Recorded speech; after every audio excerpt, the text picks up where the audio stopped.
Assalamualaikum warahmatullahi wabarakatuh. Annyeonghaseyo nikah. Apa kabar semuanya? Semoga dalam keadaan sehat walafiat ya.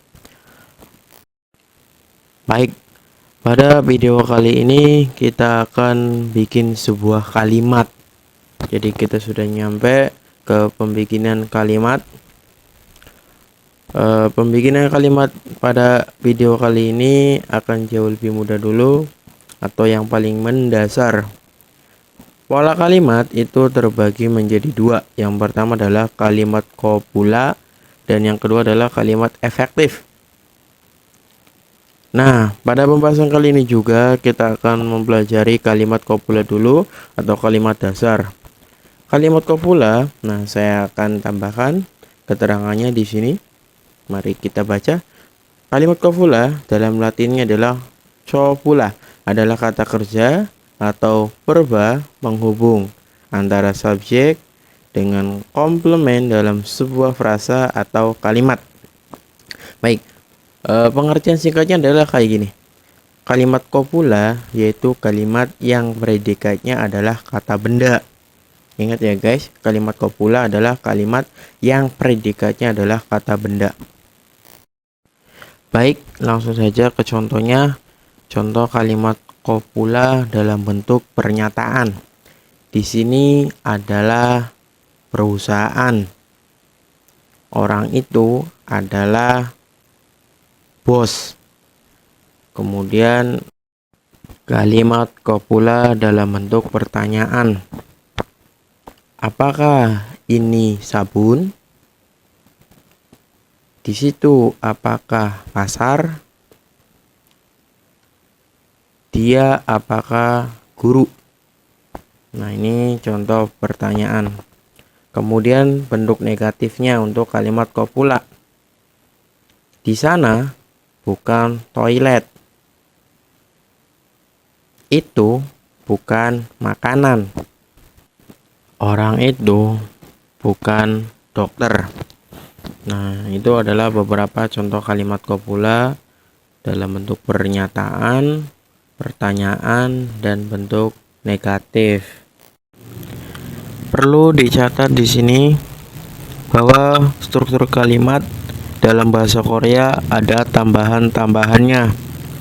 Nah, di sini kita bahas kalimat kopula dulu, tambahan dari subjek dengan predikat. Karena kalimat kopula strukturnya biasanya ada dua, yaitu antara subjek dengan predikat saja. Biasanya subjek yang berakhiran vokal ditambahkan nen atau ga, dan subjek yang berakhiran konsonan ditambahkannya en atau i.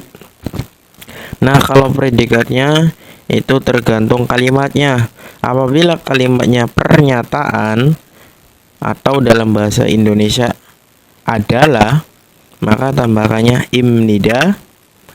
Kemudian kalau bentuknya pertanyaan dalam bahasa Indonesia apakah, maka tambahkannya imnika. Sedangkan kalau bentuknya negatif atau dalam bahasa Indonesia artinya bukan, maka tambahkannya animnida. Contoh kalimat kopula dalam bentuk pernyataan.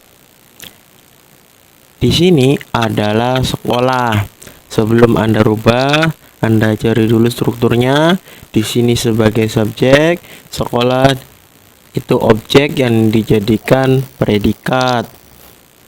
Nah, di sini bahasa Korea adalah yogi. Tapi dalam aturannya apabila subjek itu ada tambahannya, apabila vokal tambahkan nen atau ga, konsonan en atau i. Nah, kata di sini akhirnya adalah vokal, yaitu i, yogi.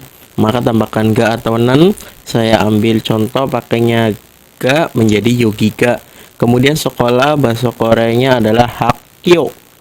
Kemudian bentuk kata adalah atau pernyataan yaitu imnida. Maka dalam bahasa Korea di sini adalah sekolah yaitu yogiga hakyo imnida. Yogiga hakyo입니다. Itu adalah contoh kalimat kopula dalam bentuk pernyataan. Contoh kalimat kopula pertanyaan. Contohnya kita samakan dengan contoh sebelumnya. Kalau contoh sebelumnya di sini adalah sekolah, bahasa Koreanya Yogiga, Hakyo Imnida.